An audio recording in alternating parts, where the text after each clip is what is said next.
I've tried to really lean into this idea that boredom is a virtue and that we often don't let ourselves have enough time to experience it. And when we do, it leads to more intention and more mindfulness and more gratitude and more creativity.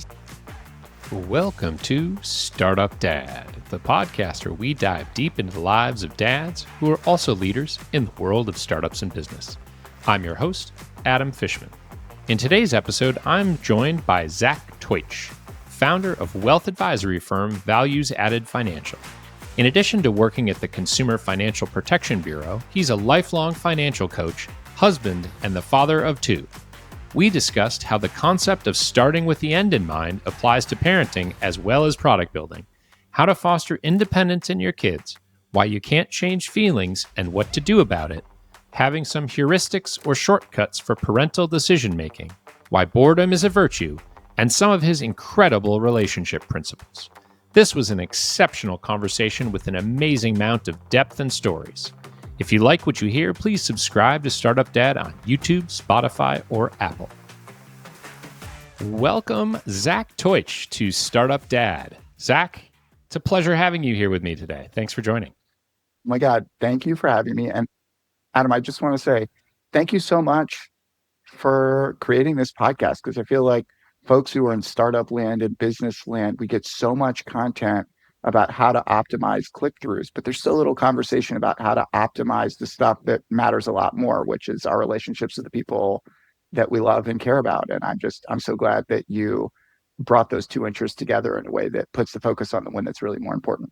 Oh, I love that attitude. So awesome to hear. I can already tell this is going to be a great conversation. So, Zach, you have two kids, a 10-year-old and a 7-year-old. Your wife is a senior editor at a major publication, and you have co-founded a financial advisory firm called Values Added Financial. But I think before we get into all of that, the most important thing is that you are related to one of my previous guests, Carla Naumburg, whose Startup Dad episode was a Webby honoree. So, no pressure on you to make this a great episode, but like Carla holds the mantle as the champion of Startup Dad, despite being a startup mom. So thank you to Carla for that connection. And Zach, I don't know, how does it feel to be in the shadow of greatness? So easy to let one's mind shift to comparison. And with Carla, it's a terrible idea. She's brilliant, she's funny, she's incisive. I know better than to compare myself to Carla. I just hope that we'll be able to glide in her shadow.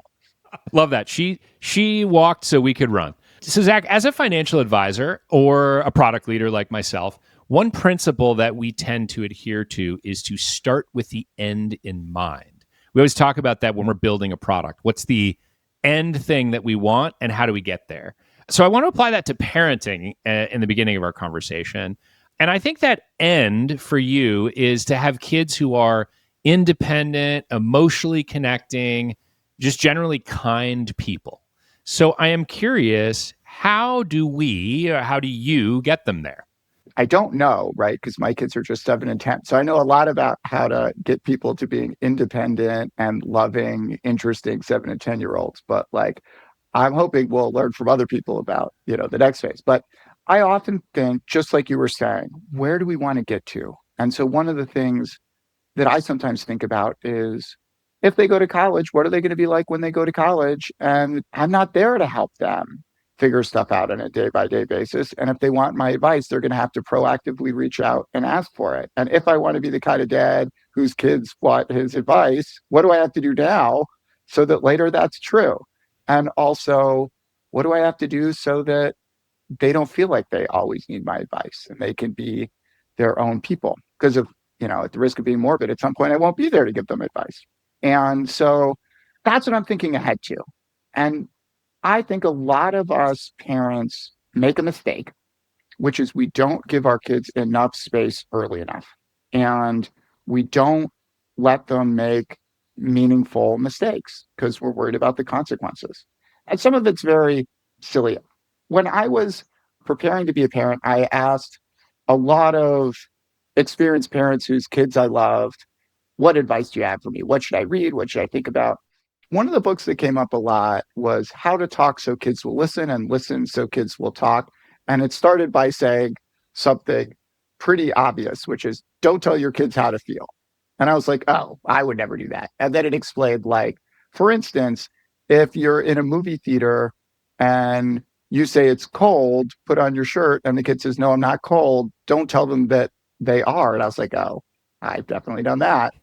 It felt embarrassingly relatable, but it really helped. So, like, one of the simplest ways to start this muscle is with taking natural consequences seriously. So, when it was wintertime, I would give my kids a try. I'd say, hey, do you know what season it is? And they'd say, oh, yeah. And I'd say, what do you think it's like outside? And they would say, it's probably cold. And I'd say, okay, so what should we put on? And they'd grab a jacket. And sometimes they'd say, I don't want to wear a jacket. Fine. What's going to happen if they go outside is they're going to get a little cold and it'll be no problem. And we could think of that as the very early inklings of building independence, which is making a decision and facing the consequences and fixing it. And that's easy because it's super low stakes, right? I think the bigger problem is what are the situations where I wouldn't give my kid that amount of leash? And I try to be systematic in thinking what are the real consequences here and prospective consequences here. So, like, I obviously don't let 3-year-olds cross the street without a parent because they couldn't possibly know how to do it. And the consequences are immeasurably bad and permanent. You hope they aren't, but they could be. And as kids get older, they learn there are more and more situations that they can handle themselves. And one of the things I've started doing with my daughter, she's my 10-year-old, is every few months we have a sit down and I say, hey, what sort of new independence tasks do you want to take on? And she's really into it. And so, like, the last one that she took on was going to the local ice cream place on her own with a friend and, crossing a bunch of streets, handling the money, all that kind of stuff. I figure she better learn about how to handle money while we still have actual literal money. Um, Yeah. but I just think that kind of stuff is important. And I know a lot of parents, even people I think very highly of, who just like would not feel comfortable letting their kid do that kind of thing. And the first independence task that Sheila took on once we started this project was just going to the corner store to buy an ingredient as like part of dinner. I just remember how she felt when she got home. Now, the whole time, my wife was like hiding behind trash cans, like trying to spy on her while she was walking the, 1.5 blocks. Eventually we got out of that phase. But just like when Shula came home, she was like 2 inches taller with pride. It was so amazing. And I just think that that's part of my job is to figure out at any given time, how can people feel more independent? And I think it's tied to anxiety. And I really worry that when we coddle our kids too much, it creates a lot of anxiety because there's a lot of situations where we react to a danger and then solve it for a kid. And that says two things to our kids. It says, yes, this thing is genuinely dangerous and you should worry about it. And no, you can't resolve it on your own, which almost seems like it's perfectly set up to make somebody anxious. Like there's a problem and you can't resolve it. So I think part of what we want to do as parents and part of what I'm trying to do as a dad is set my kids up to understand what really is a risk and what isn't a risk and to feel like they can resolve it. One of the things that comes up there when you talk about risk is I've read a lot about how we as people living in the year 2025 and our kids are actually safer than they've ever been, right? In the real world, right? Mm-hmm. Out walking around, which is not kind of what we've been taught. There's a lot of anxiety foisted upon parents. And one of the big ones is around like strangers. And I think you've taken an approach with your kids that like strangers are not necessarily something to be feared. You have to be aware of them and who they are in relation to you and stuff like that. But how do you think about stranger danger and talking to your kids about that when they're, walking to the store or going to get ice cream or something like that? Oh, totally. Thanks for raising that. Yeah. When I was in college, I briefly got interested in the idea about reporting on dangers to kids. And I, like a lot of people who grew up in the 90s, watched some Law and Order. And then I think the spinoff was Law and Order SVU. And it Yeah. totally warped my idea about what the dangers are because Right. I looked into it at one point and there were more of the sort of grisly stuff involving kids happened on Law and Order SVU than happened in America that year. Like Right. it just actually turns out that it's a pretty safe place that most people live in. The real dangers are cars and pools and firearms, not strangers. My personal view is that the biggest danger related to strangers is that we're scared of them and end up feeling lonely instead of comfortable and safe where we're from. And so I have worked really hard to not reinforce this stranger danger idea and to even try to deprogram it when it comes home from school. If my kid gets lost, I want them to feel like they can ask a neighbor for directions and whether that person is old or young, or my neighborhood's mostly black, white, and Latino. So, whether they're black, white, or Latino, whatever it is. And I think a couple of things happen. One is they might get some genuinely good help. And the other is just knowing that they could ask makes them feel more comfortable and confident and less anxious. And when we give people all this stranger danger programming, not only I think does it make them less safe, it makes them more anxious and less connected. And like one of the big things that I really want for my kids, back to the get to the end in mind or start with the end in mind, is I want them to feel connected and to be people who sustain relationships. And I hope they end up being trusting. And obviously, I hope they don't end up being naive.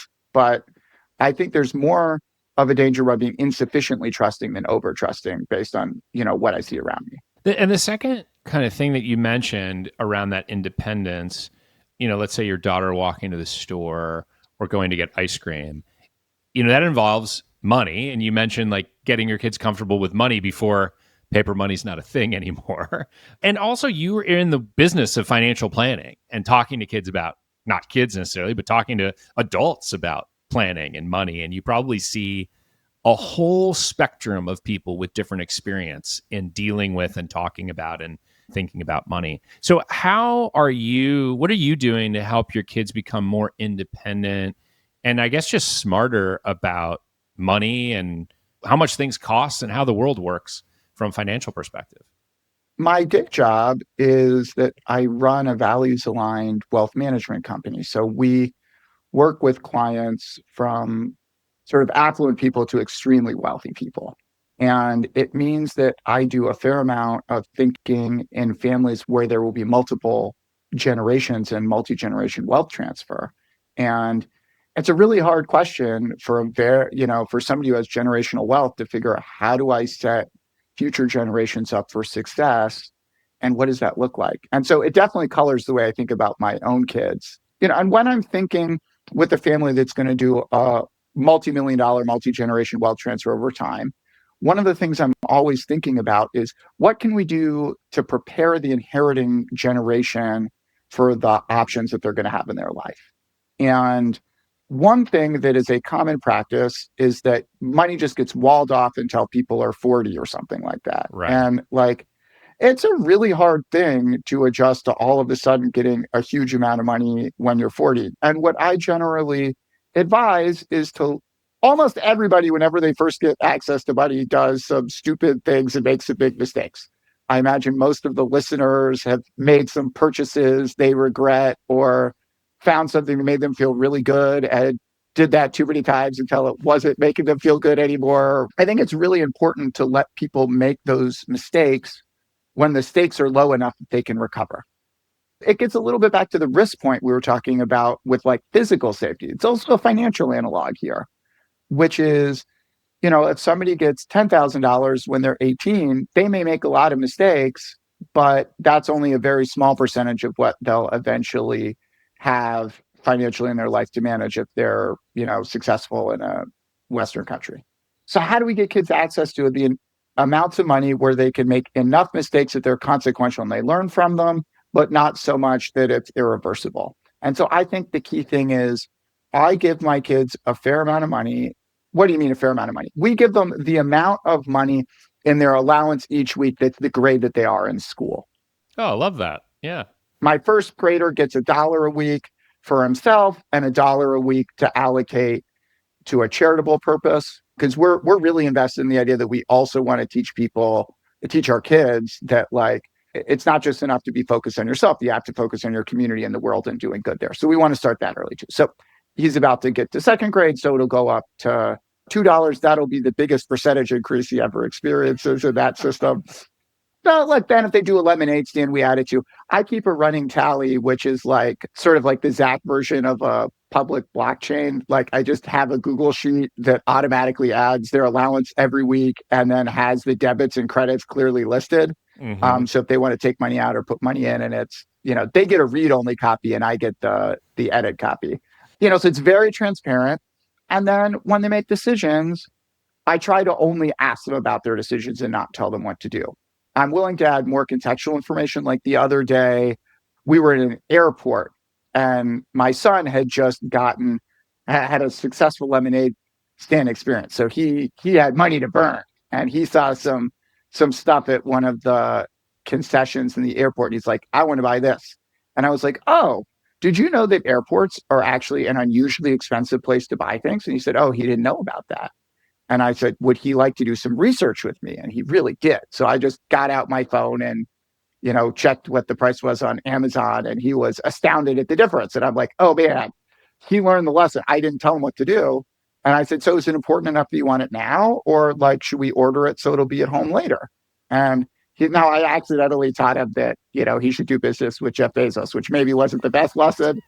I should probably get a different app that's more, maybe Costco, which is more worker friendly, will get a good app I can use for the next lesson. But, that's helpful. But I really actually don't want to coach my kids too much because I want them to mess up, because there's a lot more learning when they make a sort of spending error. And one of the things I often do with them is go back and we talk about prior purchases. So I'll say, oh, one of the bigger things you decided to buy was that Bluey house, which totally parenthetically, I am so glad I happen to have kids in the Bluey era because it Oh is so yeah. much better than other kids television I'd see. Good for those guys. Anyway, so Center got a Bluey house and I just like asked him later on how he felt about it. And he said it was really exciting right at the beginning. And I said, and do you still play with it as much? And he's like, no. And I was like, how many times do you think it was fun to really play with it? And he said it was just a few times, which obviously I knew because I was there too. But like, I think it's really really important to learn that lesson early, which I got to say, most of our peers still haven't learned. Right. Like, how many people buy a fancy car thinking that it's going to be awesome for a long time? Turns out pretty soon it's just your car and you adapt. That's the idea of hedonic adaptation, which has been studied a lot. I think it's a very powerful idea. I wanted to come back to something that you mentioned kind of right at the outset, which is, that you can't really tell your kids how to feel in the moment. And I think you learned this lesson kind of accidentally in some way. And so if I recall, you said it was at a workshop and something entirely different topic, but tell me how you learned this idea that like you can't tell your kids how to feel. I was at a workshop once with a fascinating person named George Kinder, who is a theorist of how to talk about money and light vision. And what I was really meant to be learning was how to ask very specific questions that help people focus on what's truly and deeply important to them as a precursor to figuring out how to structure money in their lives.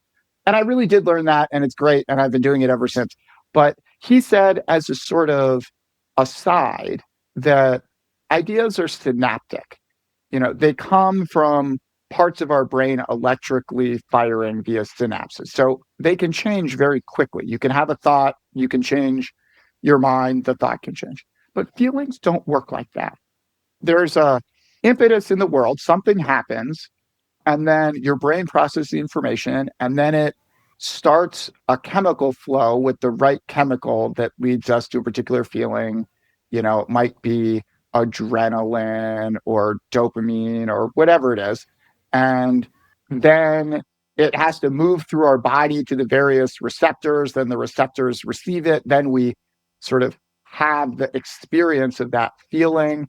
And then at some point, something happens in the environment or within us that changes whether our body's producing the chemicals. And then they slowly dissipate and stop, and the receptors stop picking them up. So that takes at least 90 seconds and often takes more like 3 or 4 minutes.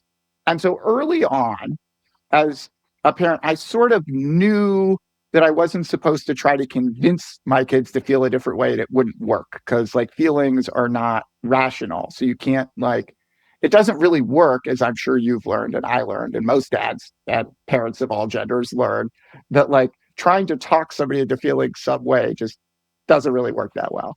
But this was the first time I really understood why. And it was real aha moment for me. Well, let me give an example. So we went over to a friend's house in our neighborhood, and our daughter must have been about 3, and their daughter was a couple years older. And their daughter said that our daughter could have some cracks that she had outgrown, which when you're 3 and a 5-year-old says you can have the cracks, like Yeah. that's big. Yeah. Huge deal. So Shula, my older kid, was psyched.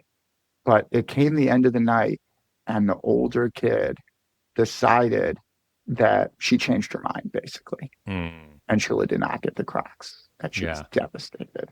And we were on the way home, and our first thought was sort of bargaining, which reminds me of like the stages of grief, how you go through the bargaining phase. And we were just like, oh, now that we know that you really want those cracks, why don't you could choose the color? And it didn't get anywhere.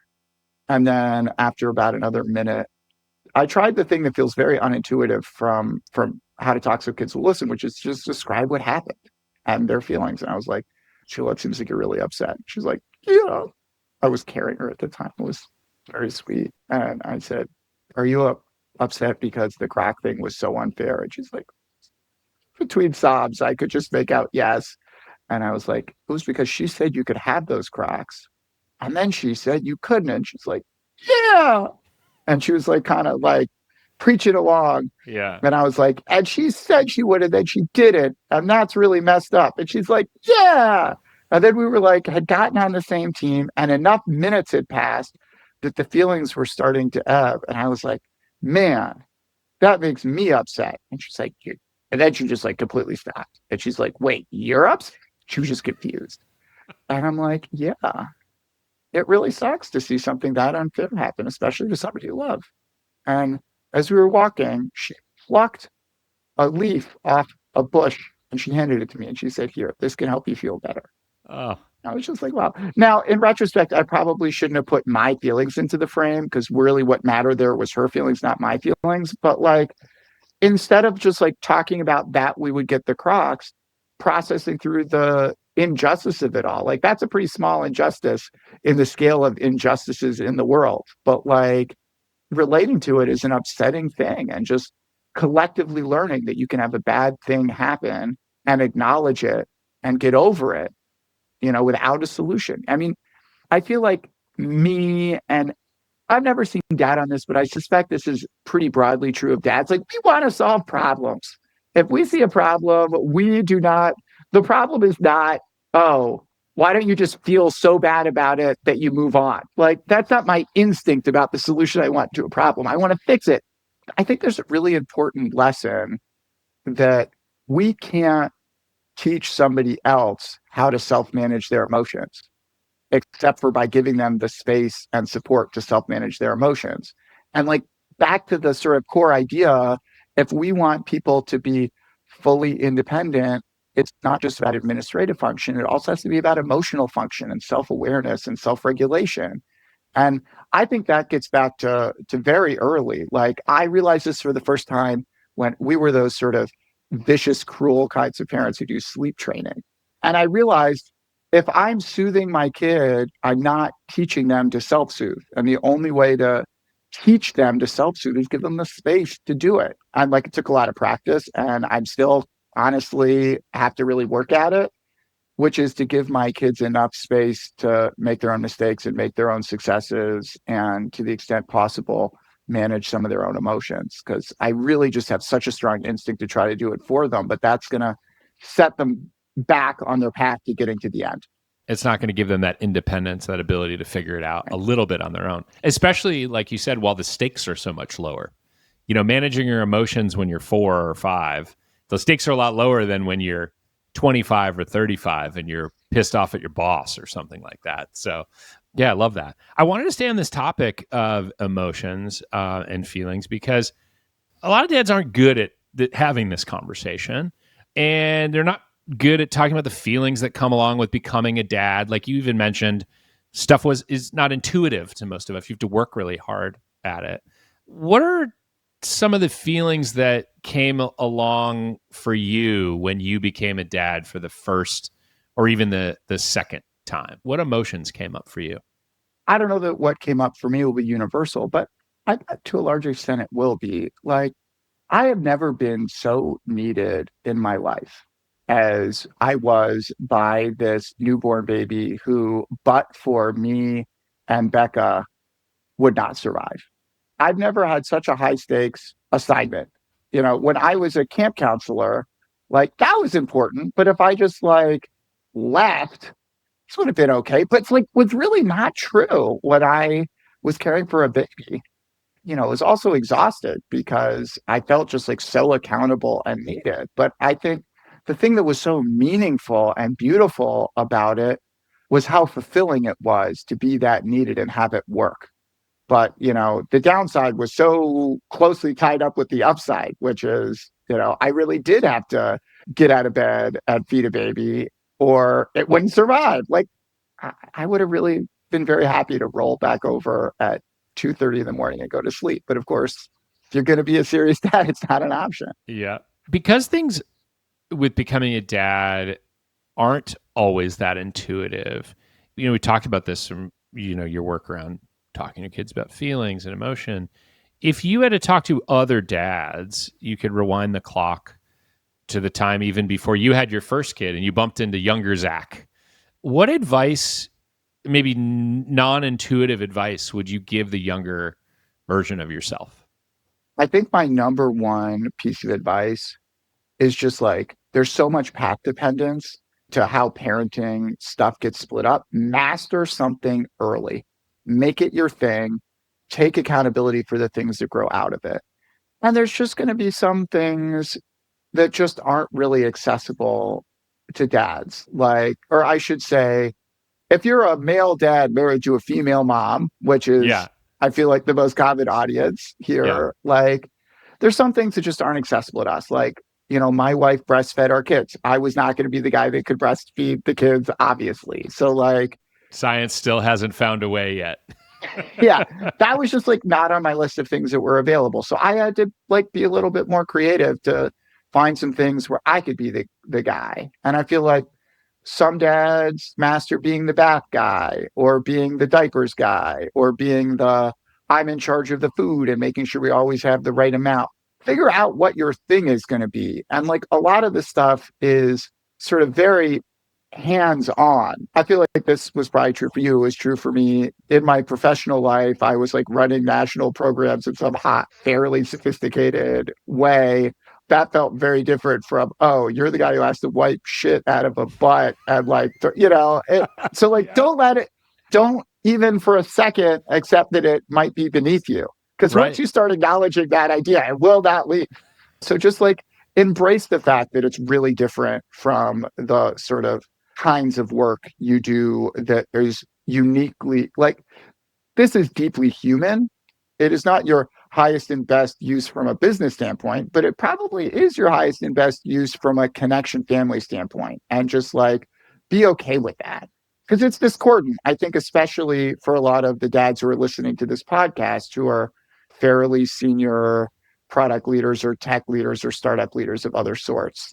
So just like as an example, one of the things I do is I'm a guy who bakes the bread. Becca doesn't really like baking particularly. So that's just like one of the things that I always do if we need it. And I love it. Thankfully, we've been able to do a lot of really awesome things for clients, and the company's grown a lot in ways that are very fulfilling. But it's at least equally fulfilling that some of my kids' favorite food is Abba bread. Abba, they call me Abba, which is Hebrew for dad. And they're just like, oh, I just want some Abba bread. And it just like warms me up and it like touches me in this like primal way that no amount of fitting my KPIs hits. It's so interesting because I think a lot of the time dads derive, and this is hardwired through like hundreds of years of, genetics and evolution, but a lot of our satisfaction as dads is derived from like our ability to provide professionally. a lot of people's self-worth is wrapped up in that. And, what you're describing here is it may not be the most outwardly visible thing. It might not be, look, dad's bringing home the big paycheck, which, you're also doing that, but it's dad's baking the bread. Or I think another thing you mentioned was like you were the primary decrankier in the household, which is a critical job, but outside of your sphere, like, most people aren't going to notice that. I like what you said there about like some of the least glamorous stuff or the least flashy stuff actually ends up being the most important. And you as a dad can derive a ton of satisfaction from that. That's certainly been my experience. But, and let me just say one other thing about being a decrankier. Like, I was the main person who, if the kid was crying, I would deal with it. And Yeah. I think partly it just lends itself well to my particular orientation, which is, I try to not let my optimizery stuff get too out of control, but I definitely have a little bit of like a Six Sigma instinct where I like want to build a system and like, Yeah.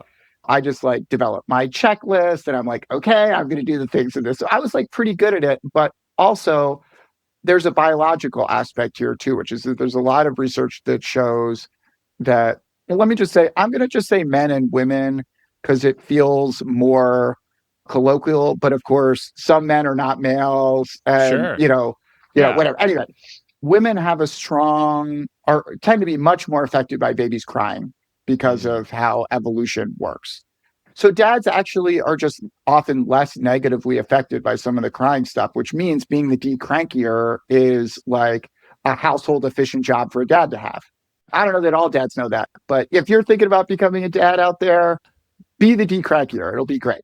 And then another cool thing happens, which is kids will still be cranky into the period that they start to remember and have like ongoing memories. And it means that they'll think of you as somebody who's one of the people who can be an emotional resource. And I think one of the sad things is that a lot of dads, we often count ourselves out of those conversations early on, which means that when we're getting into the teenage years or college or beyond, when our kids are upset, they don't call us necessarily. And I feel like if you want to be somebody who gets that call and wants to be helpful, you got to start modeling it earlier. And that's why that's been important to me, is to try to like really be present early on, because it's actually important for me to be a resource like that to my kids, because I think it'll be helpful to them to have more adults that they can talk to, but also I just find it super meaningful. You told me that it's really important to create shortcuts or simplified rules for yourself. Can you tell me more about what that means? I imagine this is true for you and probably everybody listening in, that like we just have so many decisions that we have to make in a day. And the more senior we are in our work life and the more complex our organization, the more decisions we have. I so strongly recommend coming up with some basic rules so that you don't have to make a fresh decision every time. So like one of my rules is during like the work week, if my kid has a play that they're in at school, I'm going to block my schedule and go. If I can be a chaperone on a field trip, I'm going to go. I don't want my kids to think, oh, dad was trying to decide how important we were when he decided to come to my thing. Like, that's a messed up way for me to be in their life. So like, I just think that this rule is actually particularly helpful because not only does it matter to my kids, it's also important to me to be there. Showing up at school particularly helps avoid the problem of getting sort of dad track versus mom track. A lot of dads are pretty checked out at school, so I think it makes it harder for dads who want to check in. But I think just being physically present makes a big difference in teachers thinking, oh, that's somebody I can talk to. Now, ideally, it's that they're calling to say how brilliant your kid is, but I feel like that's not usually why the teacher is calling. Yeah, it's like customer support. You don't get a lot of calls for things that are going great to the customer support line, Yeah, they're not calling you to say, oh, I'd really like to leave a very nice review. Where do I do that? Yeah. Although I got to say, I've been so pleased in the conversations I had with my kids' teachers about how much they want to support them and understand what's special about them and want to help them thrive. And so it's cool how that's changed since I was a student. And I feel like that was not the vibe I got from teachers. Yeah. Maybe I just was more of a pain in the ass. Who knows? Also, possibly teachers operate a little bit differently too. One thing, there's sort of an added benefit of this too. which is for your professional life, which is you showing up or having these rules. You're basically living and modeling a set of behaviors that you can then show to other people that you work with, maybe people who are thinking about having a kid or wondering if this is the kind of place where I can do that stuff and go to a recital or pick up my kid when they're sick at daycare or something like that. And so, in a way, like you're setting this sort of example at work, which I also think is really great. Yeah, totally. I mean, I'm a firm believer that culture comes from the top and that how leaders in an organization behave has a huge and disproportionate impact on how everybody at all levels in that organization feels that they ought to behave. And so I happen to be in a role where I'm a leader in my organization. And so when I go to my kids' recitals, it doesn't just create a permission structure for other people to do that, and especially for dads to do that, because I feel like dads often feel more pressure not to in work environments. It doesn't just create a permission structure, it also creates a little bit of subtle social pressure. I obviously don't want to tell any of my colleagues how they should be a parent, but I really do feel comfortable nudging people towards being more present. Obviously, we want to really deliver at a super high level for our clients, but it's really not somebody going to their kids' play at school that's going to disrupt that outcome. So, one thing that you told me about, and it might not be a rule per se, but I'm very intrigued by this concept that you told me about, which is that boredom is a virtue. So, can you tell me a little bit about what that means? Well, let me start with an example. At one point, I was putting my son to bed and I got bored. I reached for my phone, and then I had this wave of like, probably sometimes I really did fiddle on my phone once I was done the song's part of bedtime and I was like rubbing his back and it was taking longer than I thought. And I'm not proud to admit it, but I definitely have done that. But this one time, I had sort of a breakthrough, which is I reached for my phone, but then I stopped myself and I'm like, Zach, get your shit together. This is the fun part. Be here for it. Be here now, man. Like, this is your favorite part of the day with one of the people who's the most important to you in the entire world, who wants nothing more. He wanted nothing more in that moment than my connection and attention. And I had the chance to give it to him, or the chance to like increase my streak on Duolingo. Like, Yeah. it really doesn't matter. And Yeah. so I've tried to become aware of my emotions and try to be less worried about being bored. I've tried to really lean into this idea that boredom is a virtue and that we often don't let ourselves have enough time to experience it. And when we do, it leads to more intention and more mindfulness and more gratitude and more creativity. So, like, if I'm on my good behavior, I've tried to train myself to when I feel bored and reach for my phone to interrupt it and stop and say, hey, what matters to me?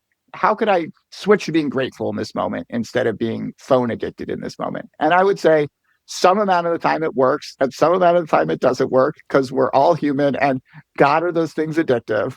Every time I get disrupted, I'm happy I did. Yeah. I wanted to bring an observation that your wife shared with you into the show around this section that I like to ask people about frameworks or guardrails for parenting. And one thing that your wife observed and told you, Becca, is that being a kid is hard. How does knowing that and remembering that help anchor the two of you in your, interactions with your kids?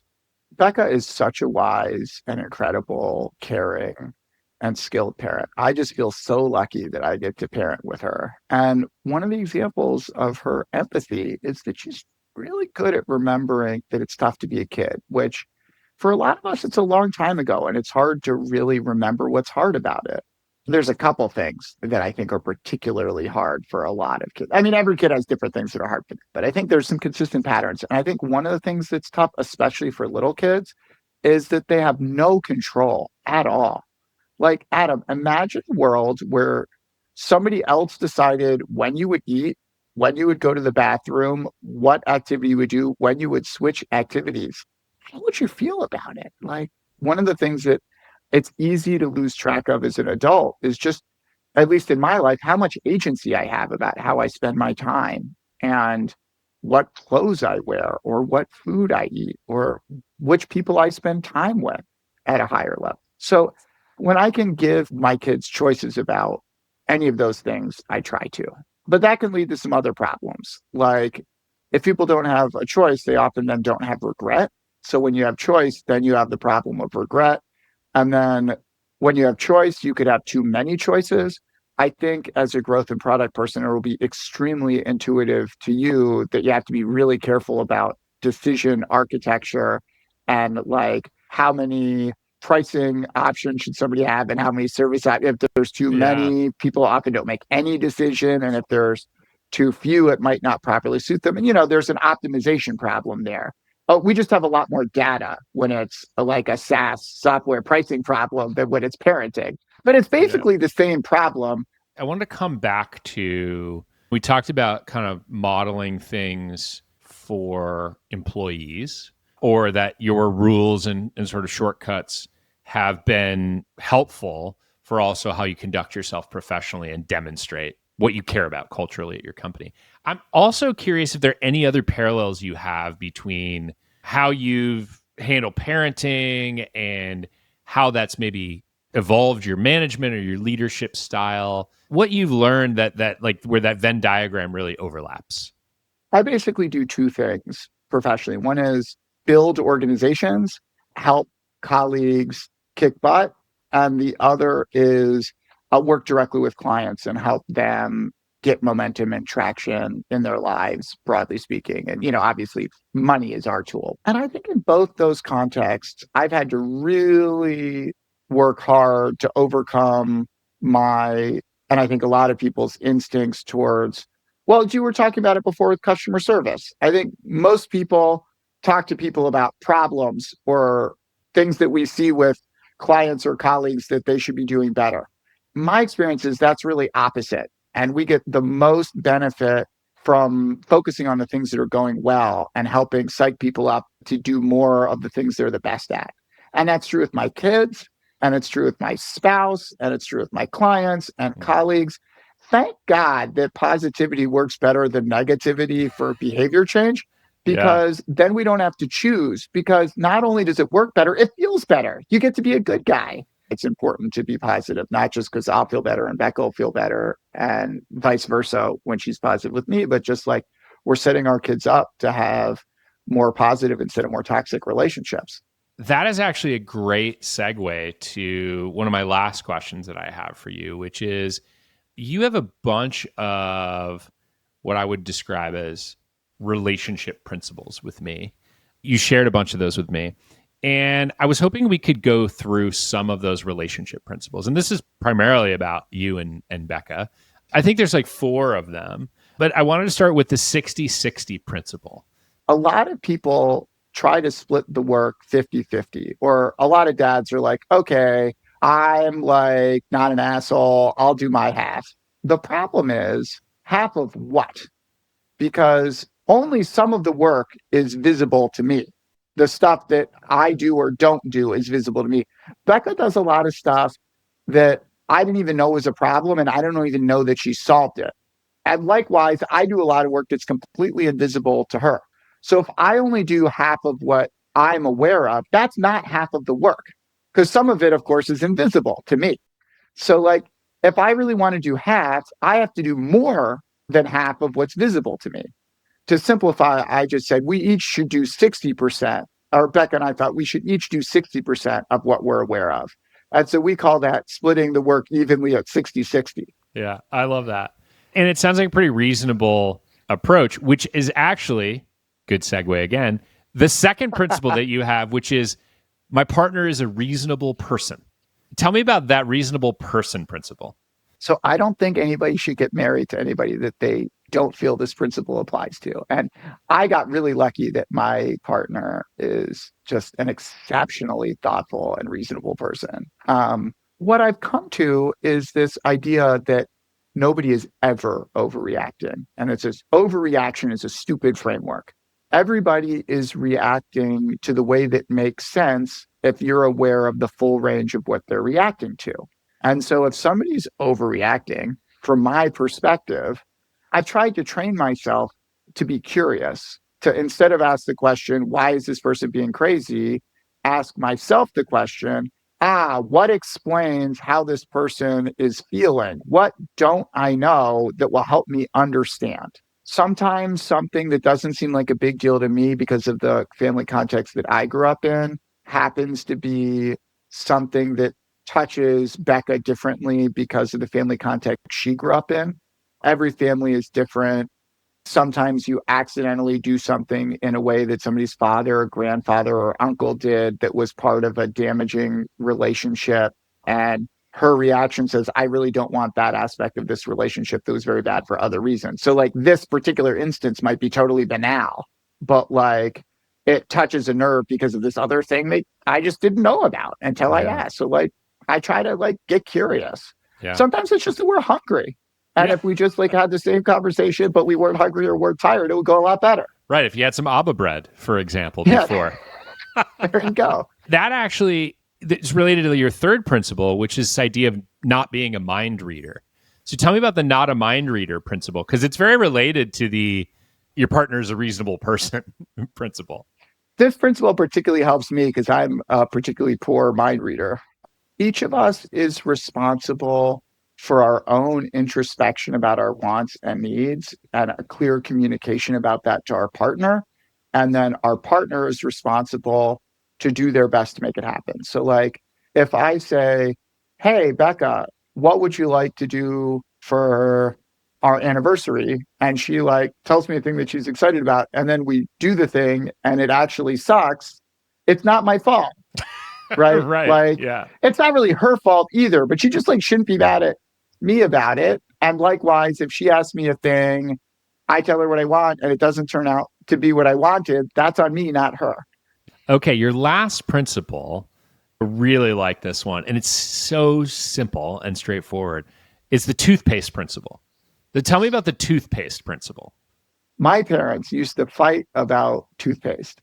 One of them was a careful, meticulous, roll the end, squeeze only the amount, no waste. And the other one was just like, that seems a little silly. I just right from the middle. Right. And obviously, given the strength of their views, the one who was the careful one felt the other one was reckless, and the one who was reckless felt the other one was obsessive. A wonderful realization, I think, sometimes is one that seems completely obvious in retrospect. Like once we figured out the 60-60 principle or the underlying problem of invisible work, it was so easy to solve it. And we felt so dumb that we had never talked it through or realized what was going on before. It's the same thing with the toothpaste principle. If one person really wants to squeeze it from the middle and one person really wants to squeeze it carefully from the end, why the hell are you sharing one tube of toothpaste? That's so stupid. Right. So what they did was not at all surprising once you get the problem properly diagnosed. What do you think they did, Adam?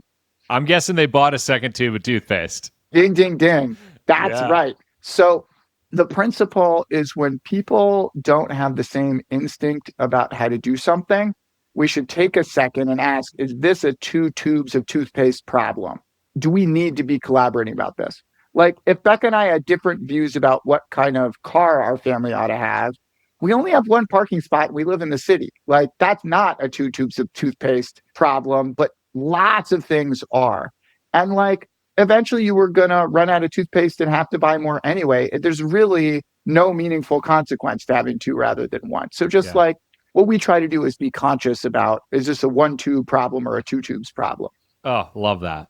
I have one final question for you before lightning round, and I'm hoping you have a few more minutes for lightning round because I know we've been talking for a while.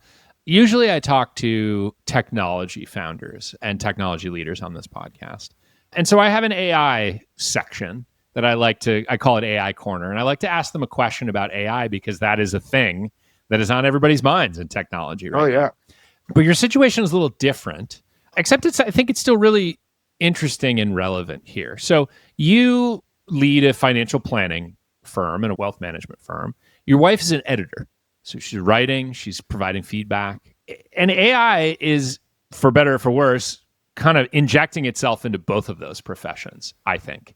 And you also have kids who are around the age where technology is becoming more important, like friends and devices and things like that.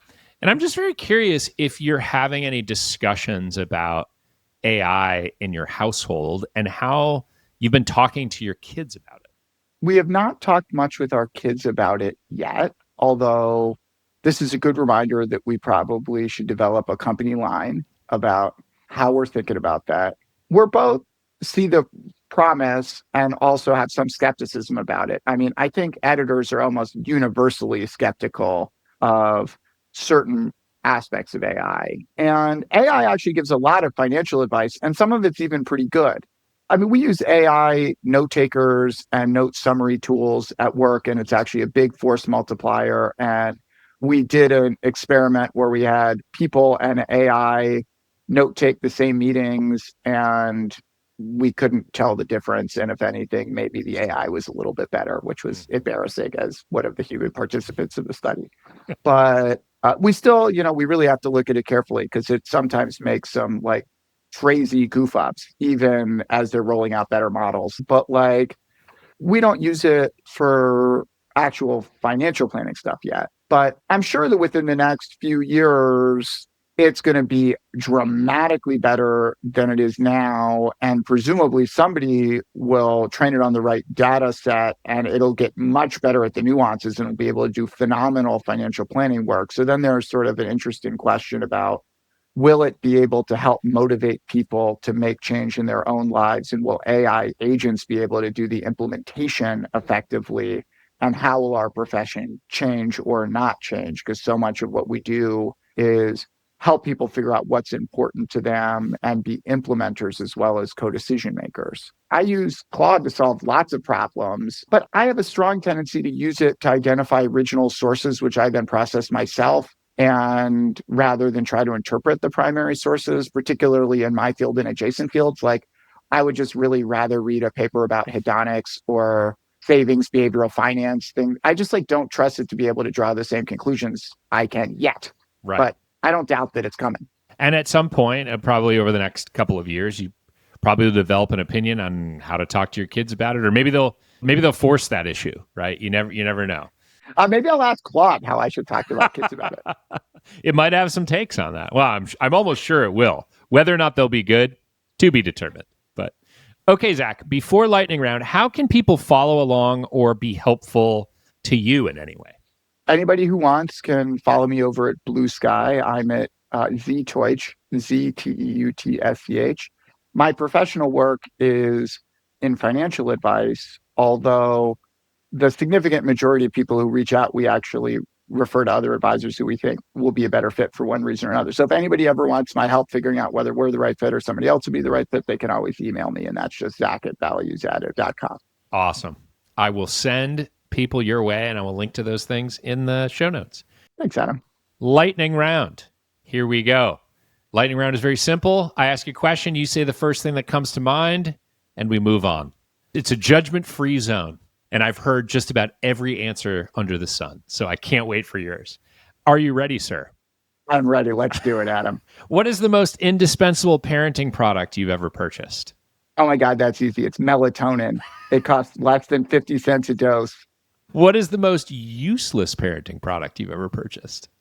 It's the Bluey House we talked about earlier as a good example of just like a kind of thing that's just, most toys are pretty useless. Yeah.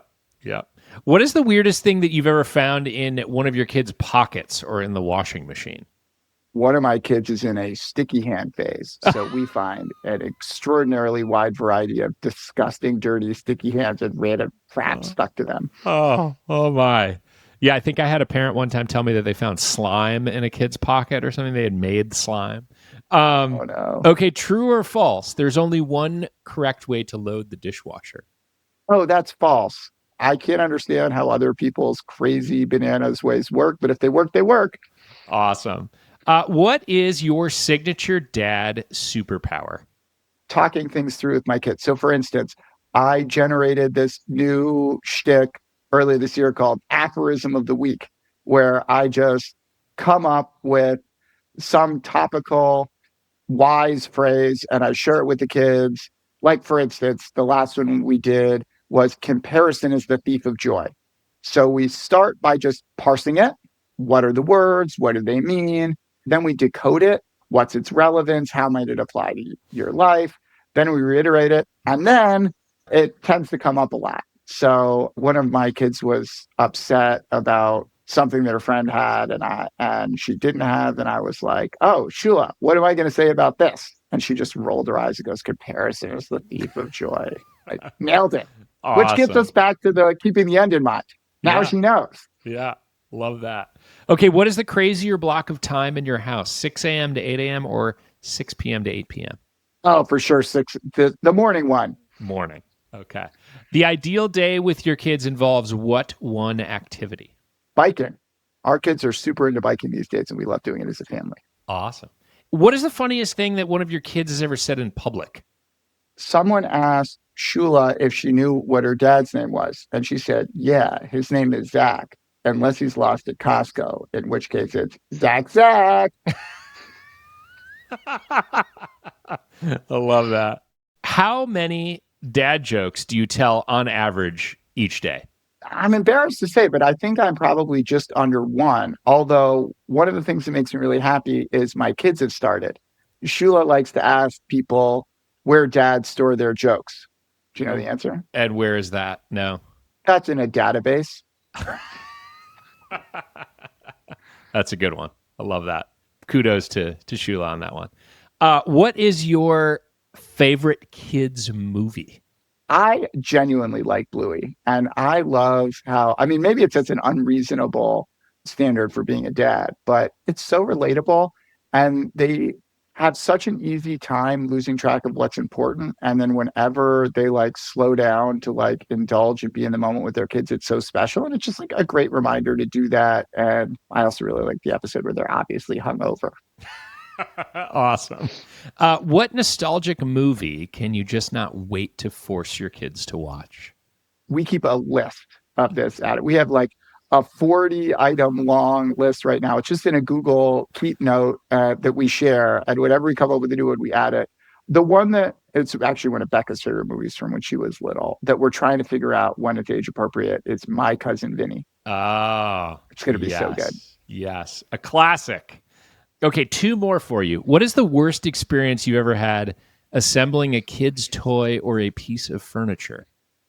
I definitely injured my back in a way which hurt for a few weeks when I was trying to put together one of those stupid IKEA loft beds with one of my children who shall remain nameless, desperately wanted and had for about a year before they switched to a normal bed again. Much like the Bluey Castle, only slightly longer. Okay, finally, you mentioned, you're not big on cars. You only got one space in the driveway. But what is your take on minivans? I think they're cool. We live in a pretty dense part of the city. So it's just how big is the parking problem going to be a problem? But I got no shame about it. And I feel like it would be such a good statement that I'm pushing back on toxic masculinity if I just had a minivan. Just driving a minivan. Awesome. Well, Zach, that just about does it for our episode today. Thank you so much for joining me and dropping all your knowledge on the show. And, I think Carla's going to get a run for her money on this one in terms of Webby contenders. So thank you again. And I wish you and your kids and Becca all the best for the rest of the year. Oh, my God, Adam. Thank you so much for having me and for hosting it and for doing this awesome show and helping dads everywhere. You're very welcome. Oh, wait, Adam, check this out. Hold on just a second. Guess who's home after being away for 3 weeks? Oh. It's Sender. 4 weeks. Hey, Sender, can I ask you a question? What? This is Mr. Adam, and Mr. Adam does a podcast about dads. And I had a question for you. If you could describe me and being a dad in one word, what would you say your word would be? Kindest. Kindest. Oh, Kindest. thank you, sweetie. Okay, bye-bye, right. Mr. Adam. Bye. Thank you for listening to today's episode with Zach Teutsch. You can subscribe and watch the show on YouTube or wherever you get your podcasts. Visit www.startupdadpod.com to learn more and browse past episodes. Thanks for listening, and see you next week.